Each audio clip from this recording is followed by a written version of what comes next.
way. The complainant stated that she was unable to tell if he was erect, but she was able to clearly see his. Do you have any questions, sir?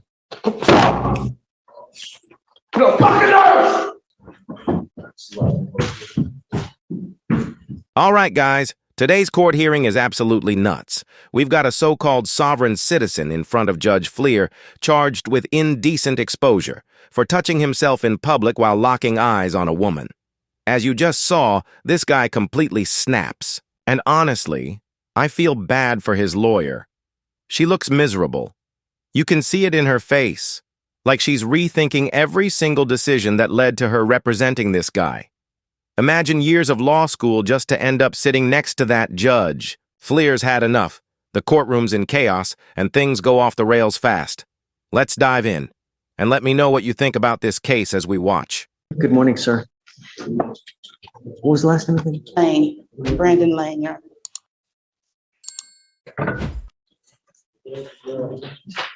So, Mr. Lane, you were charged with? All right, you were charged with indecent exposure. You wanted to do the PC on indecent? Yes, Your Honor. You're charged with indecent exposure. You are facing up to 6 months in jail and or a $2,000 fine. We're going to do probable cause. You have the right to remain silent. Anything you say can or will be used against you. You have the right to have an attorney present during any questions and interviews with the state of Texas. If you cannot afford a lawyer will be appointed to represent you, sir. May 26, 2024, officers were dispatched to a defendant touching his private area at the Metro-owned downtown transit center located on 1900 Main Street, Harris County, Texas. The officer was advised by Metro Dispatch that the complainant called and stated that the defendant was exposing himself to her. The complainant told officers that the defendant was a black male in a blue hoodie and boarded a Metro bus, and then ultimately pointed the bus that he had boarded. Matching the description, and complainant witness confirmed that that was the same person.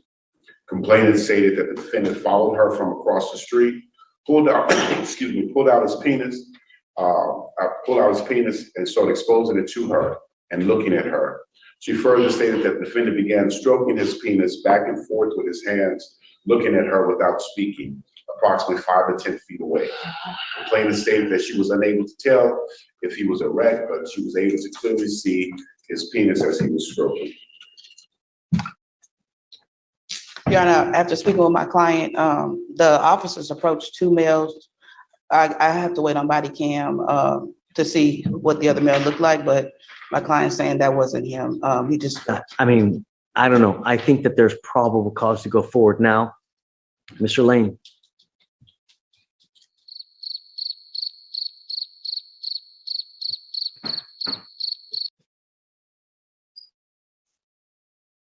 Mr. Lane, we will get the body cam to ensure and see if that is in fact you, because we don't know. All we know is that we have someone that has identified you. I will try to have them get the body. Do you have it now? What evidence do you have now? This is a brand new case, Your Honor. This is the 26th, so I don't know. There's nothing in yet, so I literally just wrote this up before I came to court. Okay, I will, Mr. Lane, I will try to have them get the information and the body cams as quick as possible so we can verify that it is you. I would say let's try hopefully a week. The problem is that I can't give you a PR bond because you continue to take off on us. I had your evading arrest at 7503 because we can't get you here. So, okay. Do you have any questions, sir?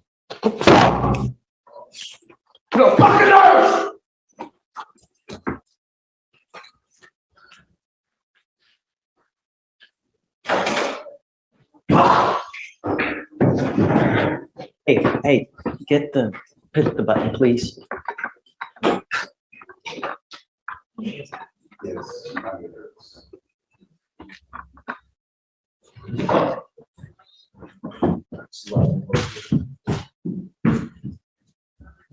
Now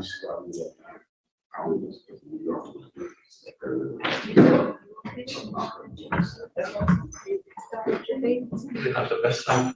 don't know if it was necessarily him.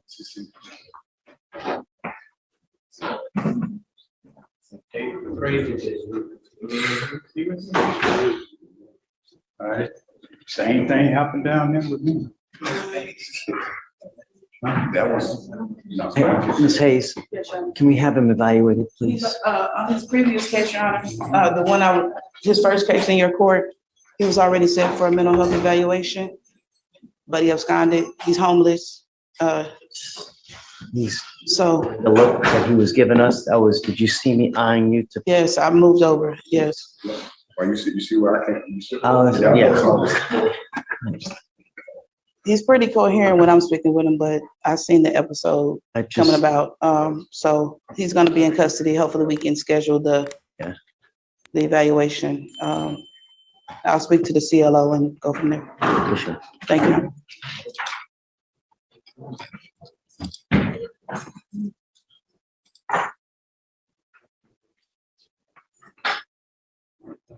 That was one of the wildest courtroom scenes I've seen in a long time. My guy walked in presumed innocent, and after that meltdown, he basically sentenced himself. Dude was slamming his head on the table like he just realized his free trial expired.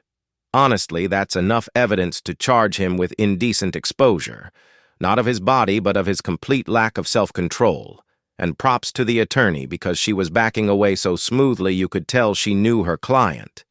Was about to go full Hulk mode. After that mean mug he gave the judge, she's probably already mentally drafting the, "I regret to inform you that I can no longer represent you" email. Anyway, let's jump into the next hearing, where Judge Boyd absolutely torches everyone for talking over her when she's just trying to call the cases.